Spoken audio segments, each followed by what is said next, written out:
Third and final topic today. Friend of the program, Evan Miya had a tweet over the weekend or before the weekend, I believe, on his projected highest spending teams in college basketball. The exact terminology from Evan was, here are the college basketball programs that are estimated to have spent the most NIL money on incoming transfers this offseason. He's even got numbers attached to it that are using his front office suite at evanmiya.com. Everybody go subscribe, pay the subscription fee to Yes. evanmiya.com. It's one of the best things you could do.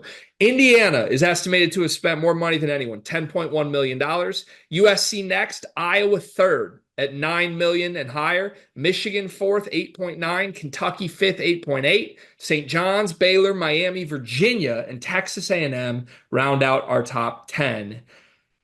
These are estimations. These are not real numbers. This is using Evan's own proprietary algorithm that spits out what players are worth. What feels the most out of place from this list of projected top 10 most expensive rosters? So this is incoming transfers, right? So this is like how much we spent on our transfer class, which is why you see True. some teams on there that have basically had to get a lot more guys. This is Iowa. This is true. This is not If Iowa yeah. was top three on incoming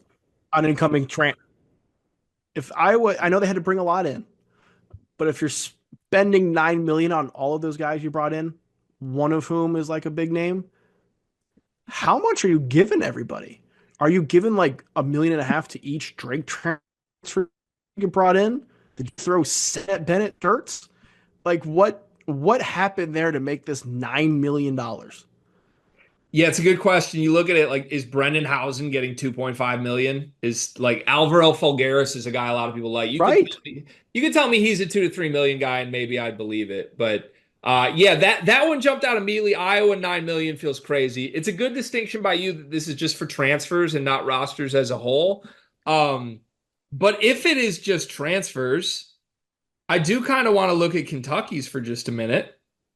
Because this is only 6 guys. One of them is Reese Potter. Kentucky spent 9 million Yeah. on 6. Like, there isn't the bona fide superstar here, right? I guess it's Quaintance or Jalen Lowe. But we heard 2 million for Denzel Aberdeen. That feels like a little bit of an overpay, right? Yes. Yes. A little bit. 100%. Like I think Kentucky overpaid, but you made a good point earlier this offseason when Kentucky was missing on a lot of their top guys that you maybe needed to do this to ensure that Mark Pope did not fall victim to the now traditional Kentucky standards that are being set for them. You still need to have a good roster. You need to have a championship caliber roster. And because they missed on some of their guys early, probably because they were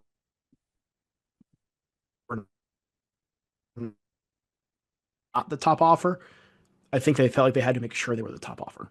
Yeah, I think that's totally fair and a good read. Indiana as the highest spending incoming transfer program. Do you think that that's real? Yes. Darren DeVries deep in his pockets?